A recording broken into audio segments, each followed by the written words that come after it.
विक्रांत ने आखिरकार धैर्य का पूरा सच सबके सामने ला दिया है। धैर्य की सारी चालें अब धरी की धरी रह गई हैं। एक तरफ जहां विक्रांत को अपनी सारी याददाश्त वापस आ गई है, वहीं दूसरी तरफ वह धैर्य को एक्सपोज करवाने के साथ साथ उसे गिरफ्तार भी करवाने वाला है। लेकिन आखिर ये सब कैसे होता है, आइए आपको बताते हैं। सीरियल मन्नत में अब एक बेहद धमाकेदार ट्विस्ट देखने को मिल रहा है, जहां एक तरफ मन्नत विक्रांत को उसकी पुरानी यादें वापस दिलाने की कोशिश करती है। वह उसे याद दिलाती है कि दोनों पहली बार कैसे मिले थे, उनकी शादी कैसे हुई थी और फिर दोबारा शादी की तैयारियां कैसे चल रही थी। दुआ भी उन्हें स्वीकार कर चुकी थी और पूरा परिवार एक साथ खुश था।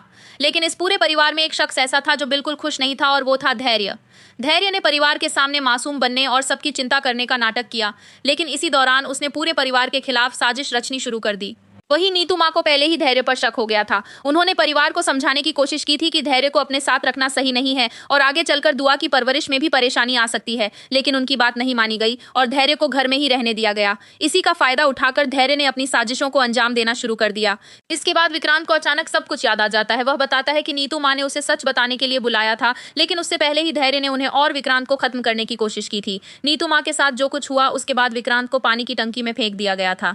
मन्नत को जब एहसास होता है कि विक्रांत को सब कुछ याद आ चुका है, तो वह उससे कहती है कि अब वह अभिमन्यु की तरह नहीं, बल्कि अपने असली रूप यानी विक्रांत की तरह बात कर रहा है। तभी अभिमन्यु साफ कह देता है कि हाँ, वह विक्रांत ही है। अब दूसरी तरफ रोनी फोन करके धैर्य को खबर देता है कि विक्रांत को होश आ चुका है।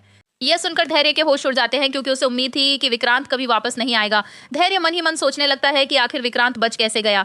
वहीं विक्रांत के खिलाफ और मान्यता के ऊपर भी कई आरोप लगाए जा चुके हैं। दूसरी तरफ सम्रागी को भी पुलिस गिरफ्तार कर चुकी है। ऐसे में कहानी और भी ज्यादा उलझती नजर आ रही है। लेकिन असली धमाका तब होता है जब धैर्य विक्रांत से मिलने पहुंचता है। धैर्य उसके सामने भाई बनने का नाटक करते हुए पूछता है कि क्या वह ठीक है। तभी विक्रांत अचानक खड़ा होता है और धैर्य को जोरदार मुक्का मार देता है। विक्रांत साफ कहता है कि धैर्य ने उसके पूरे परिवार को बर्बाद करने की कोशिश की है और अब उसकी खैर नहीं है। इस तरह विक्रांत सबके सामने धैर्य का असली चेहरा उजागर कर देता है। यानी अब धैर्य की सारी साजिशें सामने आ चुकी हैं और उसका चैप्टर खत्म होने की कगार पर है।